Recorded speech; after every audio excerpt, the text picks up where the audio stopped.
Fala pessoal, sejam bem-vindos a mais um vídeo de história aqui do Carecas de Saber. Eu sou o professor Thomas e hoje a gente vai dar mais uma aulinha, mais um vídeo do nosso curso de Brasil e Américas. A gente já viu o início da colonização, né? Por que ela acontece, a gente já viu por que usar o açúcar como mercadoria, a gente já viu por que usar a mão de obra negra. A gente vai ver hoje a última etapa desse processo de colonização, que é a administração colonial. Como é que você administrava essa colônia? Como é que você organizava ela politicamente para, inclusive, cobrar impostos? A gente já deu uma conversada por cima em alguns outros vídeos e hoje a gente vai juntar tudo e consolidar o que a gente sabe sobre capitanias hereditárias.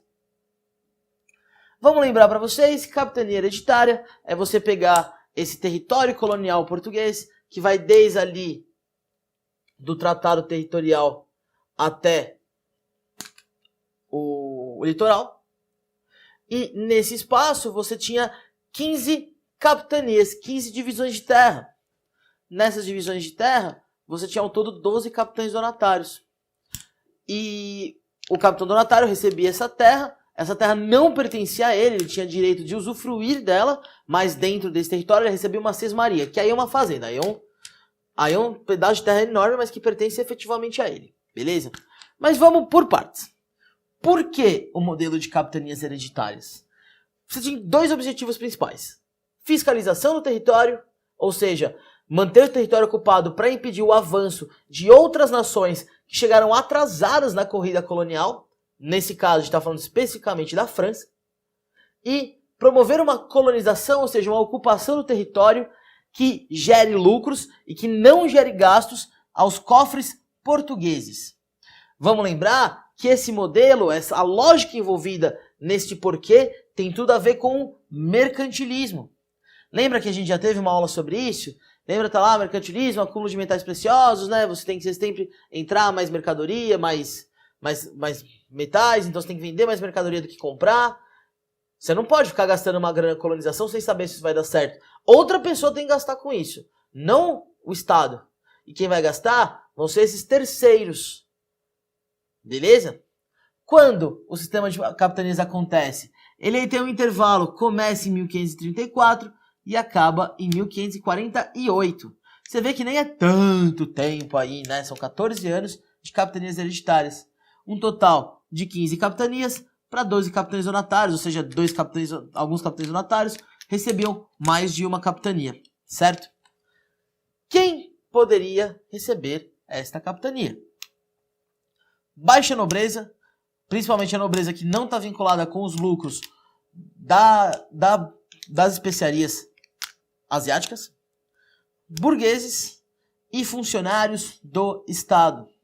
A título de curiosidade, a capitania de Pernambuco ela é cedida a um Cavalcanti, o Filipe Cavalcanti, que é um italiano. Estava em Portugal, a gente ainda não sabe porquê, né? Não achou documentação sobre isso, mas que é de uma família de burgueses ricos da Itália e que vai receber, por conta disso, vai receber do rei português uma capitania. Esses Cavalcanti, eles vão crescer no Brasil, vão passar por toda a história nacional e a gente vai ouvir falar deles, por exemplo, no Segundo Reinado, né? Mas depois, quando a gente chegar ali no Segundo Reinado, Revolução Praieira, eu vou falar mais deles, beleza? Muito bem. Como é que funcionava essa capitania hereditária? Eu já falei então que essa capitania, o capitão donatário recebia uma sesmaria para ele. Mas ele também recebia uma carta de doação, que era uma carta do rei que falava quais eram os direitos políticos, quais eram os deveres do capitão donatário, e o foral, que era uma carta, um documento que falava quais impostos o capitão donatário tinha que cobrar para ele, quais impostos tinha que cobrar para a coroa. Beleza? As capitanias deram certo? Ou seja, foi funcional? Valeu a pena esse modelo? E a resposta é não. As capitanias não foram efetivas nos seus dois principais objetivos. Você ainda teve ocupação francesa aqui no território e você promoveu a colonização de uma forma muito deficitária. Por quê? Vamos lá. Primeiro, você teve vários ataques indígenas, os índios não aceitaram de bom grado a chegada do português e a invasão de seus territórios. Você tinha elevados custos para chegar aqui e produzir uma plantação, um engenho, E nem todo nobre, nem todo burguês podia investir nisso. Por isso, várias capitanias não foram nem ocupadas, mesmo a doação sendo feita. E você vai ter os ataques estrangeiros que vão dificultar essa colonização. Só 2 capitanias vão dar certo, a gente já falou delas, já falei os porquês. Os porquês. Então não vou entrar em detalhes. Mas é Pernambuco, produção de açúcar muito rica. São Vicente, empobrecida, mas sobreviveu numa produção de subsistência. Maravilha? Se não dá certo, o que a coroa portuguesa vai ter que fazer? Né? Que solução ela vai encontrar para governar esse território colonial? Ela vai criar uma nova forma de governo que vai ficar conhecida como governo geral, que vai ser uma centralização do governo político da colônia e que vai tirar poder desses capitães donatários. Beleza? Então, pessoal, no lugar das capitanias hereditárias, a gente vai ter um negócio chamado governo geral, que vai ser uma tentativa de centralização do poder político da colônia. Não significa que a colônia tem autonomia política, significa que você vai ter um controle centralizado dessa colônia, que responde diretamente a Portugal. Quando vai começar esse novo modelo de governo? Em 1548. E o que acontece nessa data? Na Bahia, o primeiro governador-geral, o Tomé de Souza, ele vai retomar a capitania da Bahia em nome da coroa portuguesa, vai construir a cidade de Salvador e vai fazer dela a capital da colônia. O Brasil teve aí 4 cidades de capital, né? Salvador, Rio de Janeiro, Niterói e Brasília. A gente vai ver isso no decorrer do curso. Por que a gente escolhe esse modelo de governo, esse modelo centralizado aqui na colônia? O fracasso das capitanias, que a gente viu agora há pouco. A necessidade de continuar tendo que defender o território. E a tendência de Portugal de centralizar cada vez, é uma tendência que acontece em Portugal e se reflete na colônia, de centralizar cada vez mais o poder na mão de poucas pessoas para garantir o controle dele, certo? E o que vai mudar nesse novo modelo, né? O que a gente vai ter de diferente? O governador-geral vai retirar poderes do capitão donatário e vai colocar na mão dele, por exemplo, coordenar a defesa da colônia, incentivar a economia. E o que isso significa? Significa que você vai tentar ampliar a produção de açúcar, né? A administração colonial, que vão ser a cobrança de impostos e a execução da justiça, também vão ficar na mão do governador-geral. Só que vocês não acham que é muita coisa para um cara só fazer? É, de fato é. Então esse governador-geral, ele vai ter uma série de auxiliares. Provedor-mor, ouvidor-mor e capitão-mor. O provedor-mor é responsável pelas finanças e pela cobrança de impostos, o ouvidor-mor é responsável pela justiça e o capitão-mor é responsável pela defesa. Muito bonito, né? Muito interessante. Deu certo. Esse modelo centralizado na colônia, no século XVI, deu certo? Não.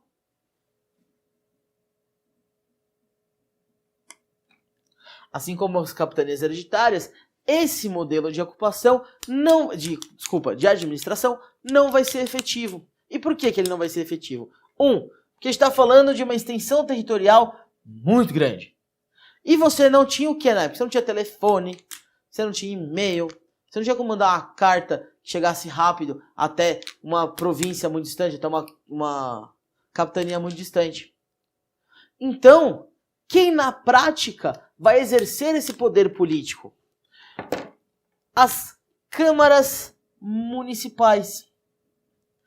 Cada município, cada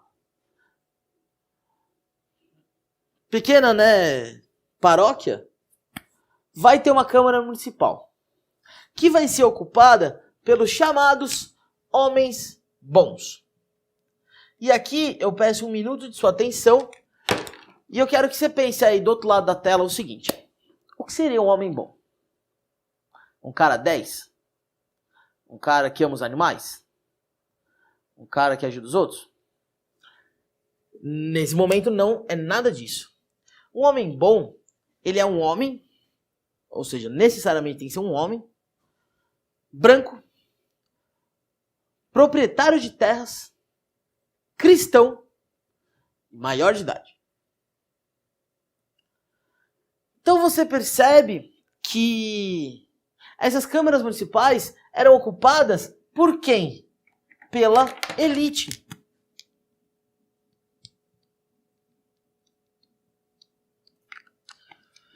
E a gente vai ver no decorrer da história do Brasil que a elite tem um papel determinante nas políticas do Brasil colônia, do Brasil império, do Brasil república, e que essas elites elas vão governar de acordo com os seus interesses. Você chamar esses caras de homens bons também é uma questão interpretativa, né? Se eles são bons, os outros são ruins. E quem são os outros que são ruins? Pobres, negros, mulheres, não cristãos, os não proprietários. Você está aqui de novo numa mentalidade onde o proprietário de terra ele é uma aristocracia. Ele está acima das outras camadas sociais por ser um proprietário de terras. Não faz muito sentido, né? Enfim, na época fazia. Esses homens bons aí vão refletir quem vai ser o modelo, né, o padrão político do Brasil, até aí, muito mais atualmente do que a gente gostaria. Beleza, gente? E aí, pessoal, a gente viu a formação do governo geral, né? Vamos falar dos 3 governadores gerais que a gente teve e o que cada um fez. O Tomé de Souza, que foi o primeiro, né? Vai fundar a Bahia, especificamente a cidade de Salvador. Vai pegar a capitania da Bahia, né? Vai fundar Salvador. É no governo do Tomé de Souza que os primeiros jesuítas vão chegar no Brasil e é quando a gente vai ter o nosso primeiro bispado. O primeiro bispo brasileiro aqui, né? Português, né? Que vai ser o bispo da colônia portuguesa. Depois do Tomé de Souza, a gente vai ter o Duarte da Costa. O Duarte da Costa, ele já tem mais umas efervescências aí. A gente vai ter invasão francesa na Baía de Guanabara, onde hoje é a cidade do Rio de Janeiro, né? A cidade, as cidades ao entorno. E a formação da França Antártica.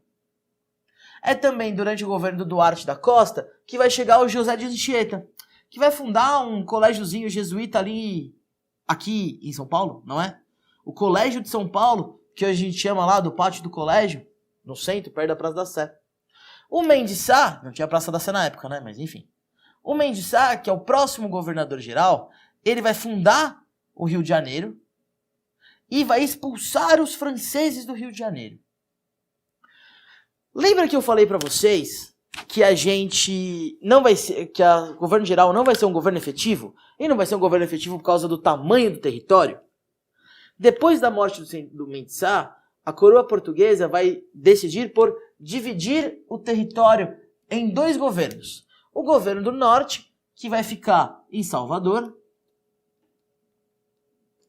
e o governo do sul, que vai ficar no Rio de Janeiro.